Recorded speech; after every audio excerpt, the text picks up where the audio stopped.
Oh dear. Amanda Pollard. We're talking about doing an AI, so we've got one here, we're doing an AI, and we're collecting from a dog. She says, totally pathetic. Let nature take its own course, but I guess it's greed that it all boils down to. The shame the poor dog was forced to have puppies.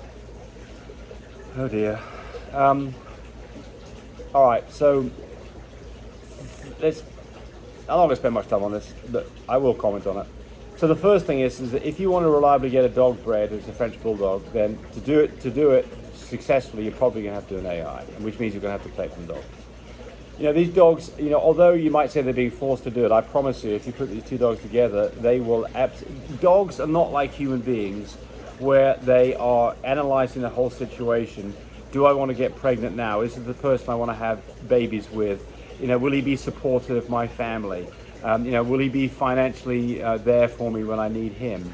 And the same thing from men looking at women. Dogs don't do that. Dogs just go at it because their hormones come at the right time, and every male dog's around there is trying to get to that female, and that female's got an itch she wants to scratch. So forget this bit about forcing a dog like it's rape, because that's just so totally insane. You're missing the point. So then the question is, you know, does this make sense from the safety of the dog? Yes, it does. It's much safer to do an AI than it is to let dogs breed naturally. It's not particularly dangerous, by the way, to let dogs breed naturally, but they can get hurt, right? And that's one of the reasons that with the French Bulldogs that we don't want the males to get hurt. It's one of the reasons we do this, because they're not very successful at this, and the hips on the dogs are small and not particularly powerful, and they can get hurt by bigger dogs. So the safety part of this, you've got to rule that out of the equation. This is safer for the dogs to be bred this way. The greed part, absolutely greed is present. You bet. We are doing this for a greedy reason. We want to have puppies. Now, because we want to make money, certainly. Because we want to have the experience of having puppies, absolutely. Because we want neighbors and friends that'd love to have some of our puppies, of course. You could put any of those things down to greed.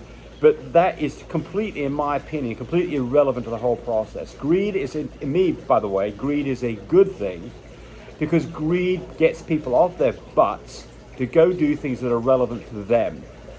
What is bad about greed is when you do things that hurt other people. That's the thing that's bad about greed.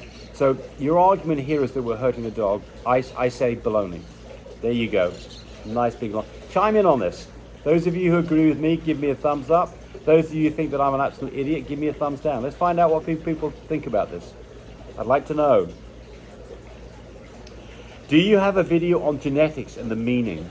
Well, I've got lots of videos on color genetics, but I don't have any videos just, I do have some primers on how genetics work in terms of DNA and things like that. But they're not going to be particularly helpful in terms of you trying to determine what the genetics are of your dog. So I do have lots of videos on color genetics, and I'd say go look at those. But if you're looking at just general videos on genetics, there's probably other places to go on the internet for that.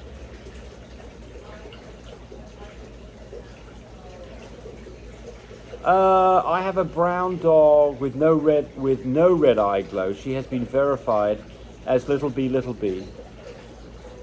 on 2 different DNA tests. She's a Rojo color. Well, you didn't say whether it's a French Bulldog. I'm assuming it is. I can tell you this. I have never seen a dog that is little b, little c or little co that didn't have a red eye glow. So I don't know why you're not seeing it, because that would be very unusual. So if you've got a single copy of either of those genes, the dog will not have a red eye glow. But a solid red eye glow either means the dog's a merle, or it's a little b or little c dog, in my experience. And that's been a lot of dogs.